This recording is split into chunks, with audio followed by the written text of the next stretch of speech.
यवतमाळ जिल्ह्यातील मानोरा ते मंगरुळपीर रोडवर असलेल्या जनसंघर्ष अर्बन निधी लिमिटेड पतसंस्थेत करोडोंची अफरातफर झाल्याची घटना 10 डिसेंबर रोजी उघडकीस आली आहे.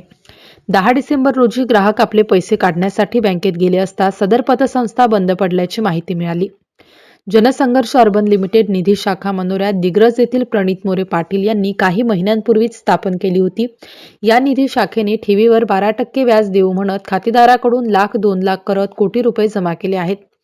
या छोट्याशा शाखेने अल्पावधीत मोठ्या प्रमाणात ठेवी जमा केल्या होत्या, तर दिग्रस येथील मुख्य शाखेच्या ग्राहकांनी दिग्रस पोलीस स्टेशनमध्ये तक्रारी केल्याची चर्चा मानोरामधील ग्राहकांना लागताच ठेवीदार आपले पैसे काढण्यासाठी बँकेमध्ये गेले होते.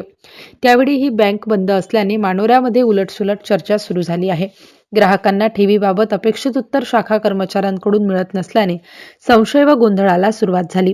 सुरुवातीला ग्राहकाला विड्रॉल मिळाला, परंतु मंगळवारी शाखा कुलूप बंद दिसल्याने ग्राहक संतापले आहेत. या प्रकरणी प्रशासनाने तात्काळ कारवाई करून नागरिकांच्या लाखो रुपयांच्या ठेवी त्यांना परत देण्याची मागणी पतसंस्थेच्या ग्राहकांकडून करण्यात येत आहे. MCN न्यूज मराठीकरिता राजेश वानखडे, वाशिम जिल्हा प्रतिनिधी.